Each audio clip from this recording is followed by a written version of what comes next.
കടം കയറി മുടിഞ്ഞ കഷ്ടകാലത്താണ് ബജറ്റ് പ്രതീക്ഷകളിലേക്ക് കേരളം കണ്ണുനട്ടിരിക്കുന്നത്. സമാനതകളില്ലാത്ത സാമ്പത്തിക പ്രതിസന്ധിയാണ് കേരളത്തിനുള്ളത്. ഒന്നാം പിണറായി സർക്കാർ അധികാരം ഏറ്റെടുക്കുമ്പോൾ കടം 1.62 ലക്ഷം കോടിയായിരുന്നെങ്കിൽ കഴിഞ്ഞ വർഷത്തെ മാത്രം വർധനവ് 4.29 ലക്ഷം കോടിയാണ്.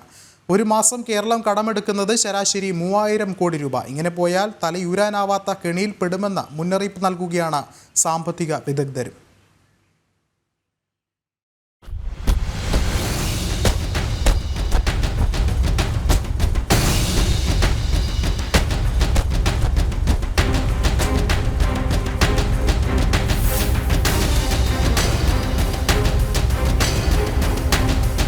സംസ്ഥാനത്തിന്റെ പൊതുകടം മൊത്ത ആഭ്യന്തര ഉൽപാദനത്തിന്റെ 34%.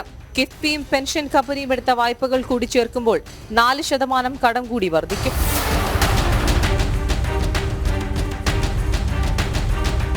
നിലവിൽ സംസ്ഥാനം വർഷം തോറും തിരിച്ചടക്കേണ്ടത് 70,000 കോടി മുതൽ 80,000 കോടി രൂപ വരെയാണ്. കടമെടുക്കുന്നതാകട്ടെ ഒരു വർഷം 1 ലക്ഷം കോടിയും. ഒരു വശത്ത് സംസ്ഥാനത്തിന്റെ നികുതി വരുമാനവും നികുതി ഇതര വരുമാനവും വലിയ തോതിൽ വർദ്ധിക്കാത്ത സ്ഥിതി.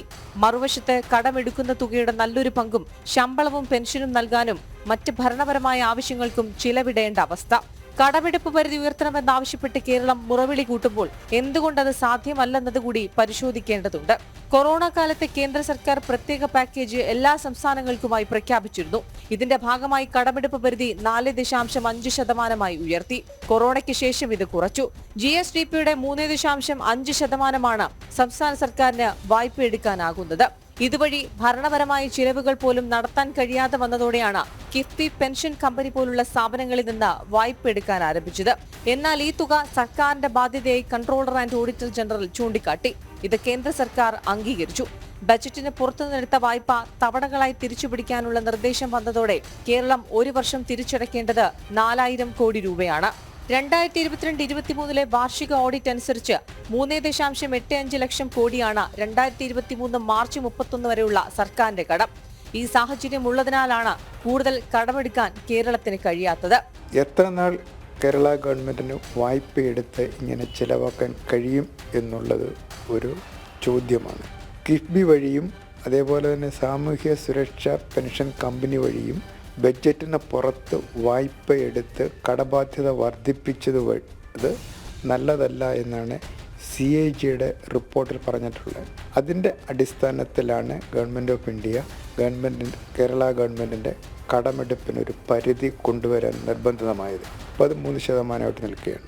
ഈ 3% നിന്ന് വീണ്ടും ഉയർത്തുകയാണെന്നുണ്ടെങ്കിൽ സംസ്ഥാന ഗവൺമെൻറ്റിന് ചെലവുകൾ നേരിടാം. പക്ഷേ നമ്മുടെ ബാധ്യത വർദ്ധിക്കും. ഇപ്പോൾ തന്നെ ഒരു വർഷം ശരാശരി 28,000 മുതൽ 29,000 കോടി രൂപ വരെ പലിശയ്ക്ക് വേണ്ടി മാത്രം ചെലവഴിക്കുന്നുണ്ട്.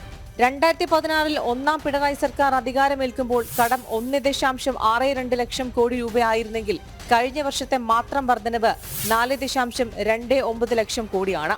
8 വർഷം കൊണ്ട് 2.67 ലക്ഷം കോടിയുടെ വർധന. വരുന്ന മാർച്ചോടെ ഇത് 4.71 ലക്ഷം കോടിയാകും. വികസന പദ്ധതികൾക്കായി പണം കടമെടുക്കുന്നതിൽ തെറ്റില്ല. എന്നാൽ വികസനത്തിനെന്ന പേരിൽ കടമെടുക്കുന്ന തുക വിനിയോഗിക്കുന്നത് പഴയ കടം തിരിച്ചടയ്ക്കാനാണെന്നതാണ് യഥാർത്ഥ വസ്തുത. ഈ രീതിയിലുള്ള മുന്നോട്ട് പോക്ക് സംസ്ഥാനത്തെ കൊണ്ടെത്തിക്കുക സമാനതകളില്ലാത്ത സാമ്പത്തിക പ്രതിസന്ധിയിലേക്കാണ്. രശ്മി കാർത്തിക, ജനം, തിരുവനന്തപുരം.